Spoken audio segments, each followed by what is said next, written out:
தேதி 22/1/2025 பாந்தூர் விமான நிலையத்துக்கு பறக்கும் காரில் சென்ற புண்ணிய புருஷரை, பூகோள புருஷரை, 200 கோடி சம்பளம் வாங்கும் சரித்திர நாயகனை அண்ணன் என்ன பண்ணாரு தெரியுமா? 2009 இலங்கை தமிழர் நலனுக்கு எவ்வளவு கொடுத்தாரு தெரியுமா? 10 கோடி அள்ளி கொடுத்தாரு. அள்ளி கொடுத்தா அதுக்கு அவங்க தாத்தாக்கு ஆஸ்பத்திரி அட்மிட் பண்ணினாங்க.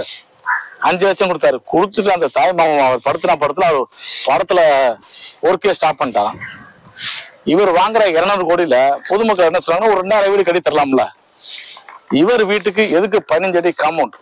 அது ஒரு கேள்வி பொதுமக்கள் மத்தியில். யாரும் விடக்கூடாதா, வேற ஏதாவது காரணமா? அதே மாதிரி இவருக்கு பட்டப்பேர் என்ன வச்சிருக்கிறாங்கன்னா,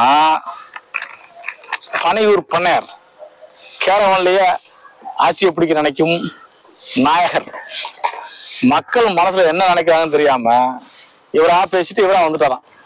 இதுதான் இன்றைய அரசியல்.